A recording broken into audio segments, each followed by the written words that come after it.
नमस्कार, आप देख रहे हैं बिग फाइट लाइव और आपके साथ में विजेंद्र सोलंकी। सोचिए जरा, राजस्थान में हर तीसरा आदमी बेरोजगार है तो परिवारों की हालत क्या होगी। सोचिए जरा, हर तीसरा आदमी खाने के लिए कमाने की तलाश कर रहा है। लेकिन सवाल यह कि 31% बेरोजगारी का मतलब क्या है। बीते एक महीने में ऐसा क्या हो गया कि राजस्थान में बेरोजगारी जुलाई के मुकाबले 60% बढ़ गई, एक महीने में बढ़ गई। सच यह भी है कि राजस्थान से ज्यादा बेरोजगारी जम्मू कश्मीर में है, हरियाणा में। एक जगह राज्यपाल है और दूसरी जगह बीजेपी की 10 सालों से सरकार। तो क्या बेरोजगारी का तोड़ किसी के पास नहीं है, या फिर कृषि पर आधारित रोजगार और एमएसएमई सेक्टर पर निर्भर रोजगार बर्बाद हो रहा है और वो लगातार ही क्या बर्बाद होता जा रहा है। सवाल यह भी है कि देश में अब बेरोजगारी दर जब 8% के आसपास है तो इन राज्यों में 4 गुना ज्यादा क्यों है। क्या सरकारी नौकरी में सालों का इंतजार भी बेरोजगारी को बढ़ा रहा है। आज बात इसी मुद्दे पर कि बेरोजगारी बनी तकदीर की असल तस्वीर क्या है।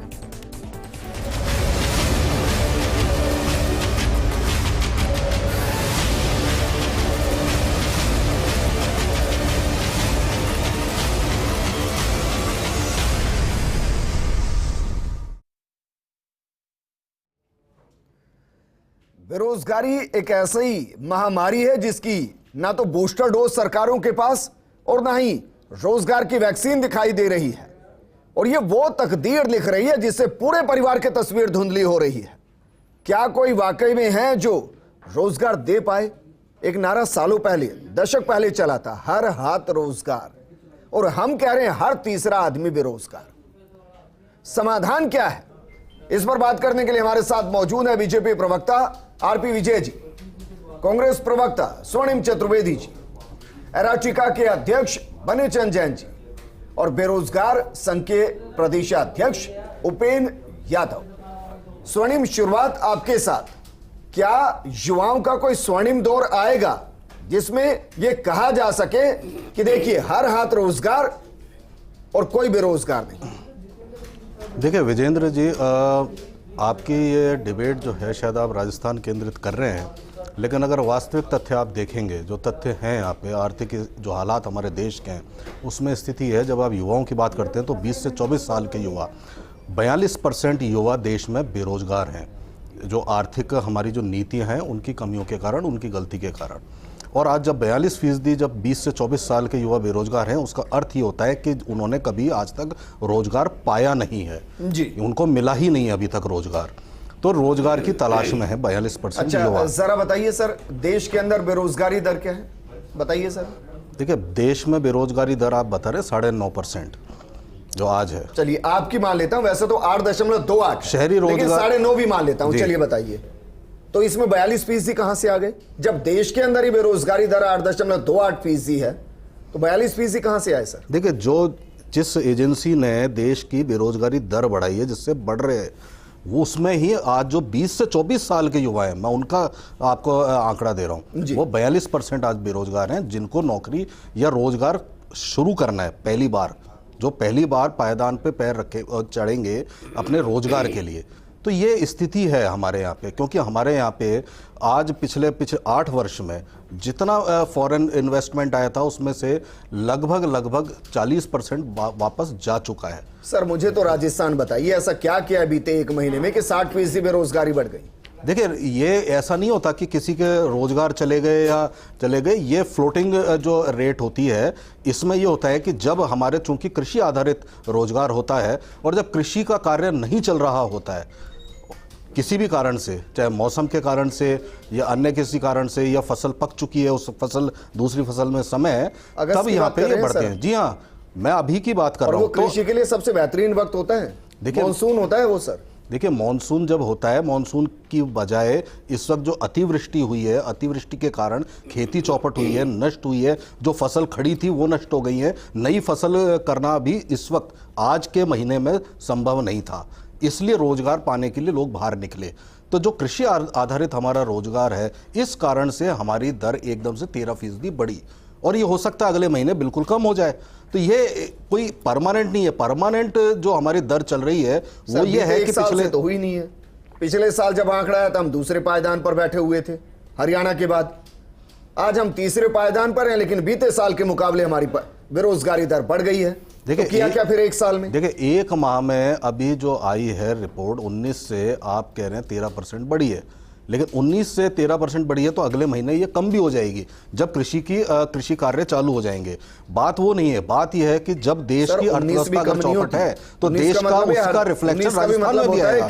100 में से 20 आदमी बेरोजगार होना ये कम नहीं होती है। देखिए बेरोजगार होना और रोजगार मांगना दोनों में फर्क है। मैं आपको दूसरी चीज कह रहा हूं, मैं आपको ये कह रहा हूं कि यहाँ पे हमने जो ये आप कह रहे हैं ना कि चूंकि हमारी अर्थव्यवस्था ही कृषि आधारित है, या इस तरह के उद्योग हैं जो कहना चाहिए टूरिज्म और इस तरह के सेक्टर है उस पर आधारित है, सर्विस सेक्टर नहीं है। हमारे यहाँ पे राजस्थान की जो भौगोलिक स्थिति है शुरू से, अगर आप कभी का भी आंकड़ा निकालें, किसी भी समय का निकालेंगे, जो देश की बेरोजगारी दर होती है उससे अधिक ही होती है। कितनी अधिक? कम से कम दुगनी हमेशा रही है, दुगनी से 3 गुनी हमेशा रही है, चाहे हमारा शासन हो चाहे किसी का। रोजगार को सृजित कर नहीं पाया। रोजगार को सृजित करने के लिए ही हमने अभी 2 योजनाएं की हैं। देखिए सबसे पहले पूरे देश भर में रोजगार लोगों को मिले, इसके लिए मनरेगा थी, और 9 सितंबर से राजस्थान में इंदिरा गांधी शहरी रोजगार गारंटी योजना चालू हो रही है, जिसमें जो रजिस्टर करेगा वो सितंबर में उसको रोजगार दिया जाएगा। अरे सर आज की बात 150 दिन, नवरात्रों के 9 दिन भी भूखा रह जाए ना कोई आदमी तो जान निकल जाती है। आप कब की बात कर रहे हैं? सितंबर अक्टूबर की 37%। देखिए सितंबर तो चालू हो गया, 9 तारीख से शुरू हो रहा है, और 37% की जो बात आप कर रहे हैं तो 37% में अभी मैंने आपको कहा ना कि ये इस पिछले महीने के मुकाबले इस महीने की बात करें, पिछले महीने 19 थी, आज 37% राजस्थान में नहीं है, 32% है, 37 हरियाणा में। बेरोजगार हैं, एक जो कृषि आधारित हैं, एमएसएमई सेक्टर आधारित हैं, और दूसरे वो बेरोजगार बेचारे जिनकी या तो परीक्षाएं फंसी पड़ी हैं या कोर्ट में फंसी पड़ी हैं या सब कुछ क्लियर हो गया है तो सरकार के टेबल पे फंसी हुई है। मुझे बताइए जो आंकड़ा इतना ज्यादा बीते एक महीने में बढ़ा है उसकी वजह आपको क्या नजर आती है? लोग तो आपको भी बहुत कुछ बताते होंगे। देखो इनको मैं बताना चाहूंगा, पहले सेकंड नंबर पे था, आपने बता भी दिया, लगातार सेकंड नंबर पे राजस्थान हरियाणा के बाद था, अब थर्ड पे आ गया है। लेकिन स्थिति यह है कि जैसे लंपी एक वायरस चल रहा है जिसमें गौ और पशुपालन की मौत हो रही है, इसके जिम्मेदार कौन है? ये कहेंगे कि हम बचाए, जनता बचाए, सब इसमें सहयोग करें, इसके जिम्मेदार कांग्रेस सरकार है। 2019 में 900 पदों पर इन्होंने पशु चिकित्सक भर्ती निकाली थी, आज तक पूरी नहीं हो पाई। 900 चिकित्सक हर जिले में जाते तो कितनी गौ माताओं का, किसी पशुओं की जान बचा पाते, लेकिन आज तक वो भर्ती नहीं हो पाई। इसकी जिम्मेदार कांग्रेस सरकार है। जितनी पशुओं की मौत हुई उसकी जिम्मेदार ये है। क्यों नहीं कर पाई इस भर्ती को पूरी? कोर्ट में आप दीजिए, कोर्ट में मामला तो कोर्ट में आप दीजिए, बताइए कि ये इतना लंपी भयानक एक बीमारी है, हमें बचाना, भर्ती पूरी करनी है। जब इनका नेताओं का मामला आता है तो एक दिन में न्यायालय से भर्ती इनका मामला निपट जाता है। जब युवाओं का भविष्य का मामला आता है, पशुओं का भविष्य का मामला आता है, आज इतनी मौत की जिम्मेदारियां हैं। दूसरी तरफ इनका पहले बजट की मैं इनको याद दिलाना चाहूंगा, इन्होंने कहा 2100 पदों पर पंचायत राज जैन भर्ती निकालेंगे, इन्होंने कहा 1500 पदों पर कनिष्ठ अनुदेशक निकालेंगे, इन्होंने कहा विशेष शिक्षक निकालेंगे। एक भी पहले बजट की घोषणाएं पूरी नहीं हो पाई है। ये कथनी और करनी में अंतर है। आपने 2 करोड़ 19 लाख रुपए ले लिए 2013 में, 2017 में भर्ती को रद्द कर दिया। अब कांग्रेस सरकार है, 2 करोड़ 19 लाख रुपए बेरोजगार को लिए, उसमें ऐशो आराम करे, ऐसियों को गाड़ियों में घूम रही है। आज बेरोजगार खून क्या शुरू हो रहे हैं? बेरोजगारी बढ़ने का कारण, सबसे बड़ा कारण नेता और पेपर माफियों का गठजोड़। पेपर भर्ती आती है, पेपर लीक करवाते हैं, भर्ती रद्द हो जाती है, और ऐशो आराम ये गुण इनका गठजोड़ है। मैं कह रहा हूं सीबीआई की जांच करवाइए, पता लग जाएगा, बड़े बड़े लोग जेल के अंदर होंगे। आज इनको बेरोजगारों की और बेरोजगारी की परवाह नहीं है, न पशुओं की परवाह है, किसी चीज की परवाह नहीं है। आज युवाओं के नाम पे वोट मारने की बात करें, हमने ये कर दिया वो कर दिया, लेकिन आप बेरोजगारों को बचाइए। आज प्रदेश की क्या स्थिति है, आने वाले समय में इससे बेहतर स्थिति होगी। इनके लोग, इनकी मैं जागृति स्कूल का नाम लूंगा, इनका कांग्रेस का बड़ा नेता है जिनकी स्कूल है, जो पेपर लीक उसका बेटा जेल के अंदर है, और एसओजी ने मुकदमा दर्ज कर दिया, उसकी मान्यता तक रद्द नहीं कर पाए। मैंने खुद ने ज्ञापन दिया, सीएमओ से लेटर जारी हुआ, मान्यता रद्द करिए। जब रक्षक ही भक्षक बन जाएगा तो बेरोजगारी क्यों नहीं बढ़ेगी? बेरोजगारी बढ़ेगी, और बेरोजगारों के साथ दर्द भी, उनके साथ भी बहुत गलत होगा। तो इनको समझना चाहिए, हमने समय से समर्थन दिया, साथ दे रहे, अच्छा काम करेंगे, हम धन्यवाद देंगे। हम 2013 से पंचायत राज एलडीसी भर्ती के लिए संघर्ष कर रहे थे, कैबिनेट मीटिंग में इन्होंने अप्रूवल दिया, मैंने धन्यवाद दिया, लेकिन उसका कैलेंडर जारी नहीं हुआ। 2012 की भर्ती आया, 13 की भर्ती आया, 1 लाख भर्तियों की की घोषणा की, लेकिन उनका वर्गीकरण नहीं आया कि कौन से पदों पर कौन सी भर्ती आएंगी, उसका कुछ पता नहीं है। लेकिन उनका कोई चीज का पता नहीं है, केवल युवाओं के नाम ठीक है, लेकिन उपेंद्र, अगर सबको एक साथ कलेक्ट कर लिया जाए तो भी कितने लाख भर्ती है? अब इनका कहना है कि हमने कि 1 लाख भर्तियां तो पेंडिंग है, 1 लाख भर्तियां निकालेंगे। चलिए 2 लाख का मतलब 2 लाख मालूम, 2 लाख लेकिन परिवारों जब को हम रोजगार मिला होता है। 31% की बात करते हैं ना उपेंद्र, 31% बेरोजगारी, राजस्थान की आबादी लगभग 7.5 करोड़ है। इसका मतलब यह हुआ कि लगभग 2 करोड़ से ज्यादा लोग बेरोजगार हैं। उसमें यह आंकड़ा बहुत कम है। मैं उन सेक्टर को एक्सप्लोर करना चाह रहा हूं जहां बेरोजगारी चरम पर पहुंच गई। आप बिल्कुल ठीक, अपनी जगह प्रदेश के बढ़नी चाहिए, लेकिन आरपी विजय जी, ठीक है, 20-21 राज्यों में राजस्थान वालों को नहीं लिया जाता, वो आके नौकरियां ले रहे हैं। आरपी विजय जी दीजिए आप। सर मुझे ये बताइए कि हरियाणा में दूसरी सरकार है आपकी, नंबर 1 पोजीशन पर खड़ा हुआ है सर, नंबर 1 पर बेरोजगारी में। विजेंद्र जी, मैं आपको सुनिए सर, जम्मू कश्मीर में आपने सरकार बंद कर दी, फिर कहा कि हम इसको वापस जन्नत बना रहे हैं, प्रवासियों को रोजगार दे रहे हैं, औरों को भी रोजगार दे रहे हैं, वह सबके पास रोजगार है, और जम्मू कश्मीर में बेरोजगारी दर है 32% से ज्यादा। अब बोलिए सर।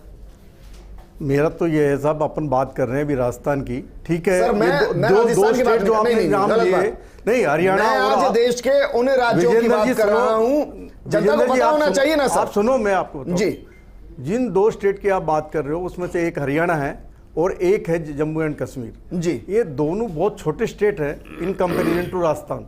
दूसरी चीज, वहाँ की बेरोजगारी और यहाँ की बेरोजगारी में कोई कंपैरिजन नहीं है। हमारा 7वां सबसे बड़ा स्टेट है राजस्थान, और यहाँ पर के जो एग्रीकल्चर वाला जो काम है, जो बता रहे थे कि एग्रीकल्चर की वजह से हो रहा है, एग्रीकल्चर में तो मैं कहता हूँ इतनी बढ़िया बारिश हुई है, सोइंग का टाइम था, तो ये बेरोजगारी होनी ही नहीं चाहिए थी।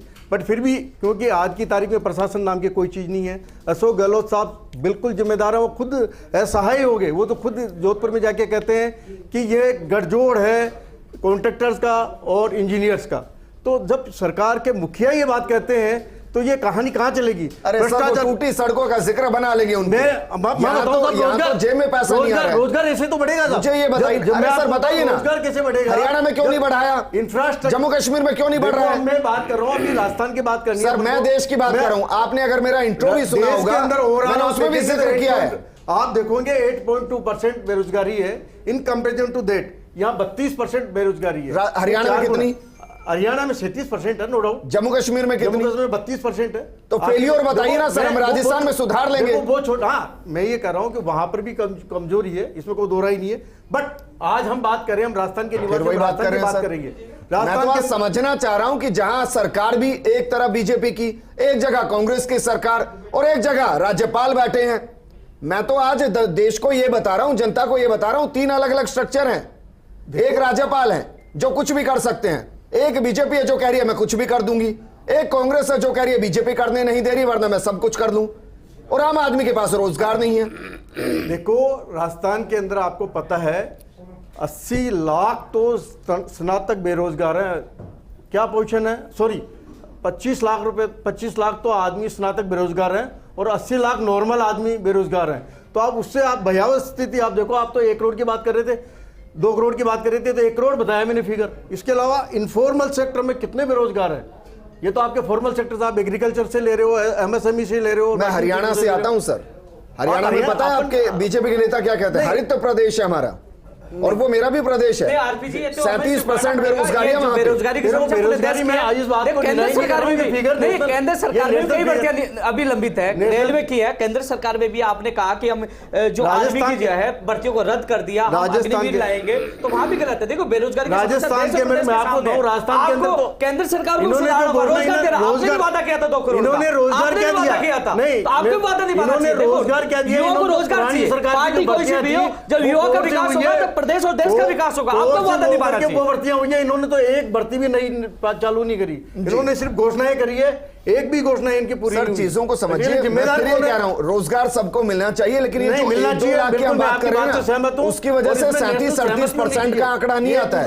बने सिंह जैन जी, बने सिंह जैन जी, सर मैं जानना चाह रहा हूं कि ये वाकई में भयावह स्थिति है जब किसी प्रदेश का, चाहे वो हरियाणा हो, जम्मू कश्मीर हो या राजस्थान हो, जब किसी प्रदेश में हर तीसरा आदमी बेरोजगार होता है ना सर, इसका मतलब यह होता है कि वहां क्राइम बढ़ेगा, इसका मतलब यह है वहां भुखमरी बढ़ेगी। इसका मतलब यह है कि परिवार के अंदर वहां डिस्प्यूट ज्यादा होंगे, इसका मतलब यह है कि वहां सुसाइड बढ़ेगी, इसका मतलब यह है कि वहां एक्सीडेंट बढ़ेंगे। ये सब कनेक्शन है सर। बेरोजगारी अच्छी मैं जानना चाह रहा हूं कि वो कौन से सेक्टर है जिसकी वजह से राजस्थान में बीते महीने के मुकाबले इस बार 60% का इजाफा आ गया। देखिए साहब, सीधी सीधी बात यह है और समझने वाली बात यह है, हर पढ़ा लिखा आदमी, आज किसान का बेटा भी कुछ पढ़ जाता है ना, तो वो ये सोचता है मैं जाके नौकरी करूं, मैं खेती क्यों करूं। खेती को वो अच्छा नहीं समझता है। दूसरी बात, एक वाटर लेवल यहाँ पे हर साल कुछ ना कुछ 2-4 फीट 5 फीट नीचे जाता है। कभी कभी तो ऐसा होता है कि अकाल पड़ता तो 10 फीट 20 फीट नीचे 29 जिले डार्क जोन है सर। हाँ, नहीं, अब सवाल ये आता है उसके लिए क्या किया जाए। सरकारें तो कांग्रेस हो बीजेपी हो, मतलब कुल मिला के इनको वोट लेने से मतलब है दोनों सरकारों को, कोई सी भी सरकार सर प्लीज मुझे बताइए ना, इस वक्त जो इतना ज्यादा इजाफा हुआ है कौन सा सेक्टर कोलैप्स हो गया? इसमें देखो जी, कृषि क्षेत्र के लिए तो मैं ये बता सकता हूं कि इसके लिए जब तक वाटर लेवल ऊंचा नहीं आएगा इनको रोजगार नहीं मिलेगा।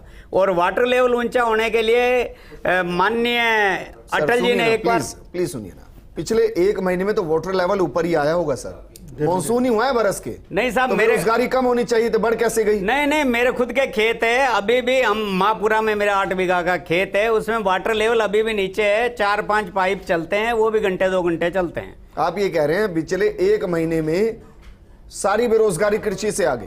नहीं, सारी बेरोजगारी कृषि से आई ये तो मैं नहीं कह सकता, पर इतना जरूर कह सकता हूं कि यहाँ के युवा ये सोचते हैं कि हम खेती क्यों करें, खेती बेकार, हम पढ़ लिख गए, पानी नहीं होगा तो खेती कैसे करेंगे? ना, वाटर लेवल पानी नहीं कैसे खेती करेंगे? ये नौकरी की तैयारी करेंगे, फिर या रोजगार के लिए जाएंगे? पानी नहीं तो क्या करेंगे बताओ आप? बिजली तो सोच क्या करेंगे? उनकी सोच बन गई, क्या करेगा रोजगार बारिश हो गई, रोजगार के लिए डैम सोचेगा ना। बनाना है उनका, सरकार का काम है। हाँ तो डैम बनाए, नदियों को आपस में जोड़े, नदियों का पानी जो समुद्र में जा रहा है वो जाने से बचाए। किसान पे सवाल आपको किसान से बेटे पे सवाल मत उठाइए, क्या कहा था? इनकी सोच क्या है? किसानों को पानी नहीं होगा तो क्या करेगा? किसान का बेटा सवाल मत उठाइए। वो उनका परसेप्शन हो सकता है, लेकिन बने सिंह जी, सर यहां बात रोजगार की कर रहे हैं हम लोग। चाहे वो रेहड़ी पर कमाता हो, चाहे वो मनरेगा में कमाता हो, चाहे वो जूते चप्पल की दुकान पर काम करता हो, या फिर वो खेतों में काम करता हो, सर लास्ट में वो पेट भर पाए इतना कमा रहा है नहीं कमा रहा है, सवाल इस चीज का है।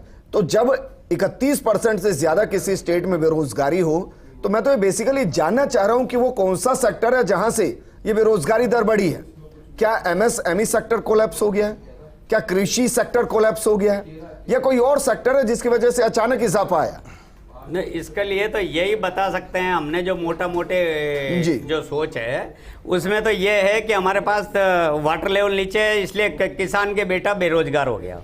अब बेरोजगार होने के पीछे अब छोटी रेहड़ी लगा ले, चाहे वो चाय की दुकान लगा ले, चाहे किराने की दुकान लगा ले, उसको इतना बड़ा बिजनेस कहते नहीं है कि पूरा परिवार का खर्चा उससे एक दुकान से चल जाए। सर लेकिन हमारे यहाँ तो ये कहते हैं ना कि जिसने 30 रुपए कमा लिए वो अमीर हो गया, बीपीएल से ऊपर चला जाता है, इतना तो वो कमाई लेता होगा। वो अब कहने इनके आंकड़े, हम तो उन आंकड़ों की बात कर रहे हैं सर, उन आंकड़ों में भयावह स्थिति है। अजय, सोचिए 1000 फिर रुपए जमीन के पर बिना क्या स्थिति खर्चा नहीं होगी। चलता। एक दिन में 1000 रुपए चाहिए एक परिवार को चलाने के लिए।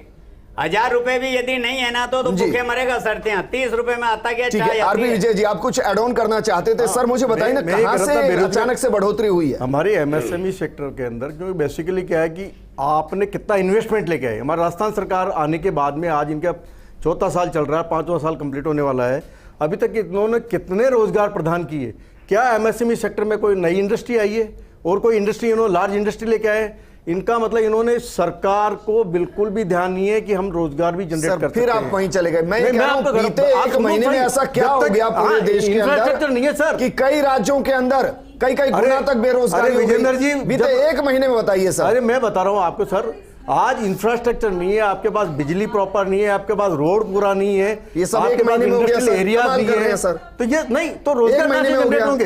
देखो एग्रीकल्चर इन्होंने बोल ही दिया, एग्रीकल्चर रोजगार जिनके पास उनका सब एमएसएमई सेक्टर हमारे पास 2 अगस्त में की बस अब नौकरी नहीं करेंगे। रोजगार तो उद्योग देगा ना, उद्योग ही तो देगा। उद्योग मरे पड़े हैं। यहाँ स्थिति सर मैं आपकी बात मान रहा हूं, जब हम 2 साल 4 साल की बात करेंगे ना तब ये सारे लॉजिक तर्क संगत रहेंगे कि भाई वोटर लेवल नीचे चला गया, उद्योग धंधे पनप नहीं रहे, एमएसएमई सेक्टर ग्रो नहीं कर रहा है, कृषि से रोजगार छिन रहा है। जब हम 2-4 साल की बात करेंगे सब तर्क संगत है।